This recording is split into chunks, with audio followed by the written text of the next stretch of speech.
Assalamualaikum warahmatullahi wabarakatuh. Wilujeng enjing patepang deui sareng simkuring Wulan Ayuni Lestari dina acara Warta Sunda.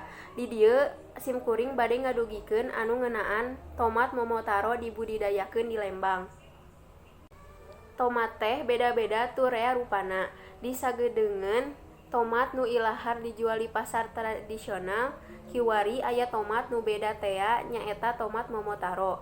Hargana kawilang mahal. Eta tomat teh dibudidayakeun ku patani Lembang tur dierong ku pangaji anu mahal.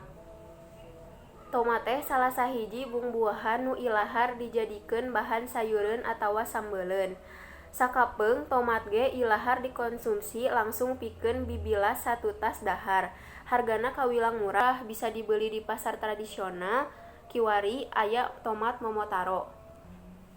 Patani di Desa Langansari, Kecamatan Lembang, Kabupaten Bandung Barat, kiwari keur ceuyah ngabudidayakeun tomat momotaro. Eta tomat momotaro teh mibanda pangaji anu kawilang mahal. Batan tomat lokal lantaran kualitasna punjul. Di leleuweuk Lembang, tomat momotaro bisa tumuwuh kalawan hade, samalah hasilna bisa dipanen 3 kali dina jero saminggu.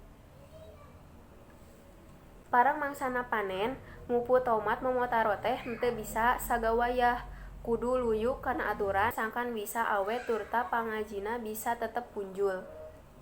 Tina ngaranna geus bisa kataksir yen tomat momotaro teh lain asli tomat ti urang, tapi ti Jepang.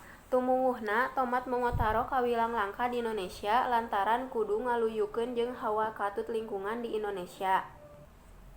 Pon kitu deui dina ngurusna leuwih bangga batan tomat nu ilaharna aya di urang. Matak moal aneh upama harga eta tomat teh kawilang mahal.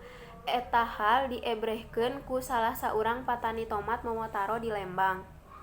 Upama dibandingkeun jeung tomat anu ilahar tea, momotaro katangan beda boh tina wangunna boh tina rasana.